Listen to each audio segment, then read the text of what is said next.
대구 아파트 가격이 지금 말 그대로 자유낙하하고 있습니다. 한때 전국에서 가장 뜨거웠던 부동산 시장 중 하나였잖아요. 근데 지금 여기서 대체 무슨 일이 벌어지고 있는 걸까요? 오늘 그 충격적인 하락의 진짜 이유를 한번 제대로 파헤쳐 보겠습니다. 자, 아파트 값이 거의 반토막이 났다. 여러분, 상상이 가시나요? 이게 지금 다른 나라 얘기가 아니라 바로 대구의 현실입니다. 전국 광역시 중에서 하락률이 제일 가파르다는 거예요. 이걸 금액으로 바꿔보면요, 충격은 더 커집니다.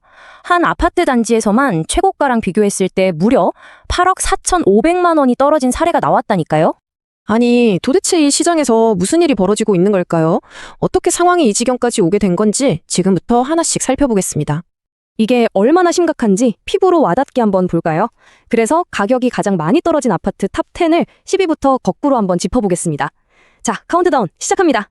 자, 10위입니다. 10위는 바로 대구의 교육 1번지로 불리는 곳이죠. 수성구 범어동에서 나왔습니다.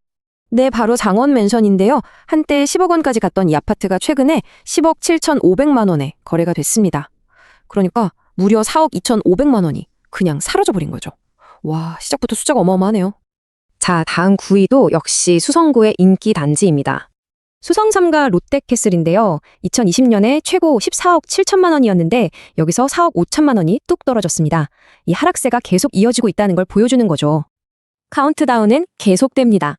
8위 만촌 화성파크 드림, 그리고 7위 만촌 우방타운, 이 두 곳도 마찬가지로 각각 4억 6천만 원이 넘게 떨어졌어요. 정말 하락세가 멈출 기미를 안 보이네요. 자, 그런데 순위를 계속 보기 전에요, 잠깐만 멈춰서 생각해 볼 게 있습니다. 아니, 도대체 왜 이런 일이 벌어지는 걸까요? 도시 전체를 뒤흔들고 있는 이 폭락의 핵심 원인이 뭔지 먼저 짚고 넘어가야겠죠? 모든 문제의 시작, 그 핵심에는 바로 이 단어가 있습니다. 공급 과잉. 지난 10년 동안 대구에 새로 지어진 아파트가 거의 18만 8천 채에 달합니다. 이건요, 도시가 감당할 수 있는 수요를 그냥 압도해버리는 말 그대로 물량 폭탄이었던 겁니다.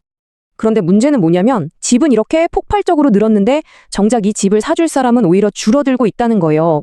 대구 인구가 2010년에 정점을 찍고 계속해서 줄고 있거든요. 수요와 공급의 균형이 완전히 깨져버린 거죠. 최악의 상황으로 가고 있는 겁니다. 이러다 보니까 당연히 시장은 사는 사람이 갑인, 전형적인 매수자 우위 시장이 됐습니다. 팔려는 사람은 줄을 섰는데 사려는 사람은 없으니 거래는 뚜껑 키고 대부분 앞으로 더 떨어지겠구나 이렇게 생각하는 거죠.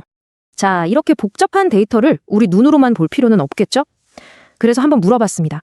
요즘 가장 핫한 인공지능, AI는 이 상황을 어떻게 보고 있을까요? 재밌는 건요, 챗 GPT나 제미나이 둘 다 똑같이 공급 과잉을 핵심 원인으로 꼽았다는 겁니다. 단기적으로는 계속 안 좋을 거다. 하지만 신규 공급이 줄어드는 2020년 이후에는 회복할 수도 있다. 이렇게 분석했어요. 다시 말해서 지금 이 힘든 상황이 최소 2년은 더 갈 수 있다는 뜻이기도 하죠. 자, 시장이 왜 이렇게 됐는지 대충 감이 오시죠? 그럼 다시 아까 하던 카운트다운으로 돌아가 보겠습니다. 지금부터는요, 하락하는 금액의 단위가 아예 달라집니다. 과연 바닥은 어디일지 계속 보시죠. 이제 하락액이 5억 6억은 그냥 훌쩍 넘어갑니다. 6위가 4억 8천만 원으로 시작해서 쭉쭉 올라가서 2위 범어 유림노루웨이 숲에 이르면 하락액이 무려 7억 3,500만 원까지 치솟습니다.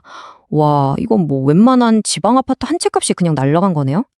자, 그렇다면 이 모든 기록을 갈아치우고 대구에서 가장 큰 폭으로 가장 많은 금액이 떨어진 아파트, 과연 어디일까요? 대망의 1위는 바로 달서구 감삼동에 있는 월드마크 웨스트엔드입니다.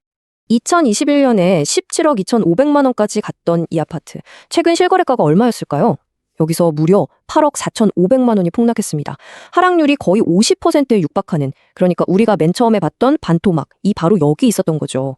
이번 대구 부동산 사태를 상징하는 숫자라고 할 수 있겠습니다.